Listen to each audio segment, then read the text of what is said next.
This is the next project. It's an ingot mold, and I was wanted to make some sterling silver wire, so needed a mold to kind of get it started, and to buy one was anywhere between $30 and $70. So I thought I'd try making one, and it turned out pretty well. My this bit wandered, as you can see toward the bottom. It's not real straight. I still think it would work. This one, you know, was probably the one I just kind of threw it in because I had space for it anyway. So I really wanted these two smaller ones down here because the die I'm going to drag this through will fit more this size without even having to roll it. And I was wanting one kind of tall, and I couldn't find one tall enough, so I thought, well, I'll just make one. So it's 1/8 inch and 3/16 and 1/4 inch and 5/16 are the sizes there. All right, let's get started. Here's a scrap of steel. Let's see what thickness it is.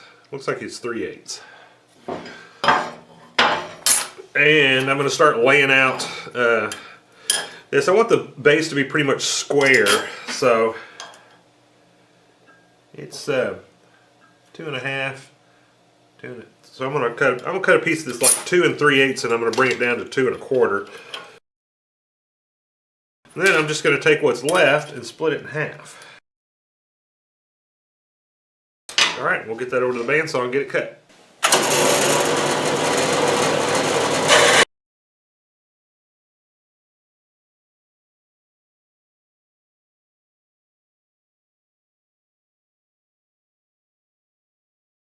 Alright, I'm going to get the slag knocked off of these so my milling cutters don't have to take that abuse.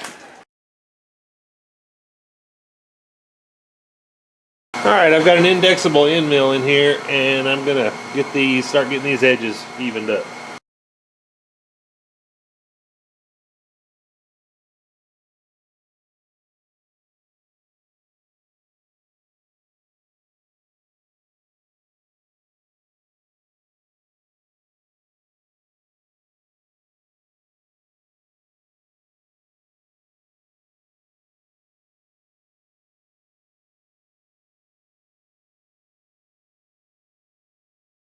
Alright, I got the milled side down, and I'm going to get this top cleaned off. I got both of them in there.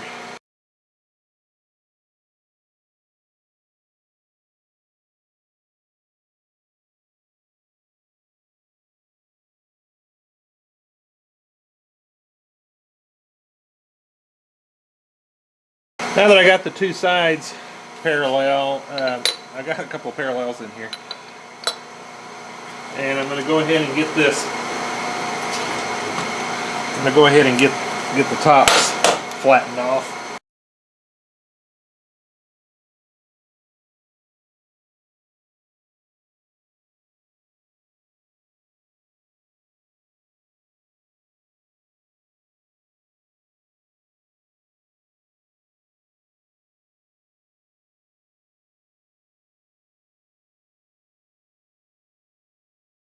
There's the finish.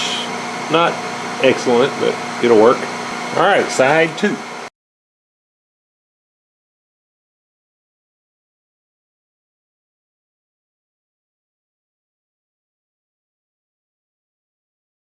I'm getting ready to get these ends squared up and cleaned up.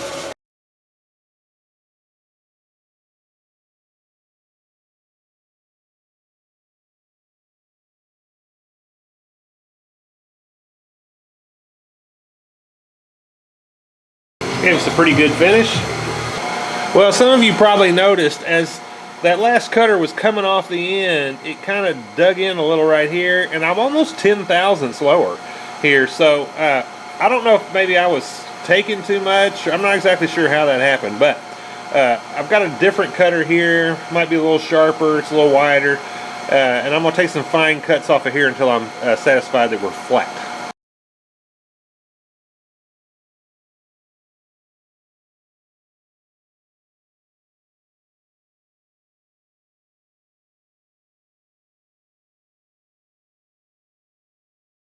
Okay, that gave us a much smoother finish.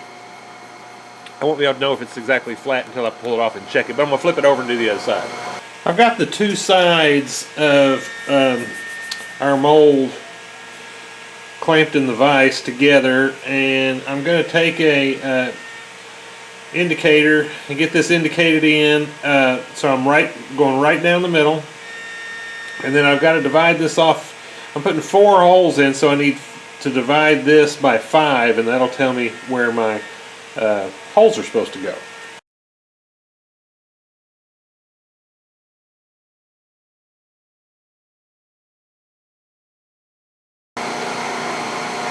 Okay, so my block measures 2 inches, 2 4/100 inches. So each one of my holes is going to be 480 thousandths from each other. So I'm going to get those spot drilled. Well, I started to drill and then realized, as tall as this was, I needed to clamp it. So I got it clamped together now, and I'll get it drilled. I didn't have any problem with it spreading, I just was worried about it.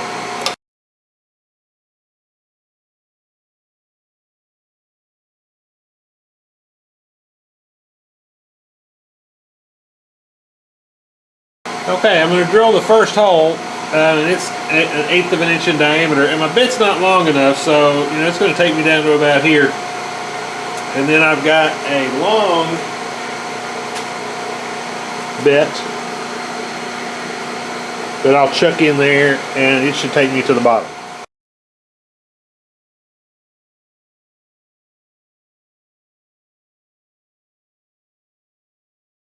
Alright, I got my long drill bit in there, and I'm just going to have to slowly peck this out of here so I don't break my bit off, jam it with chips.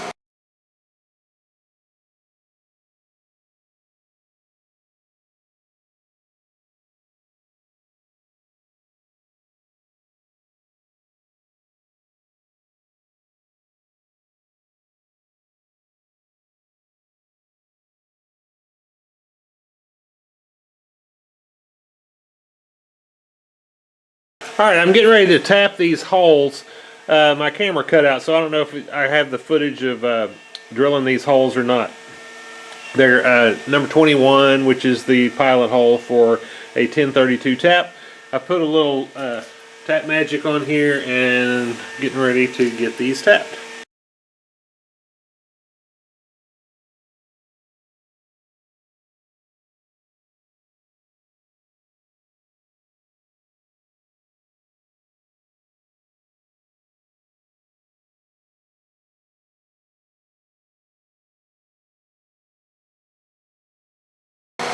Alright, now I'm getting ready to drill the holes for the screws to pass through the base.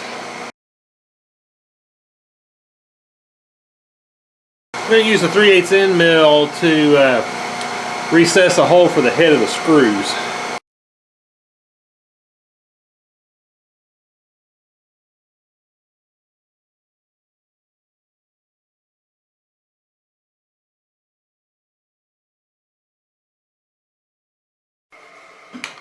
Alright, so here are the parts, and I want to show you this.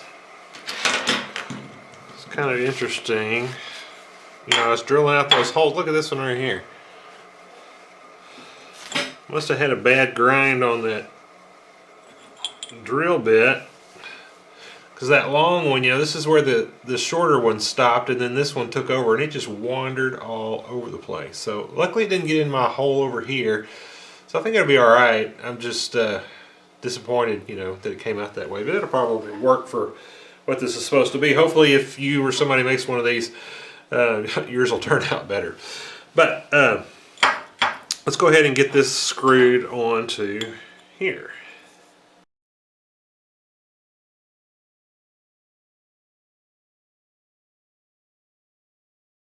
Alright, there it is. Alright, well that's got the base screwed on, and on the inside, unfortunately, as you can see here, the larger bit wandered down toward the bottom. I obviously should have drilled a pilot hole for that one.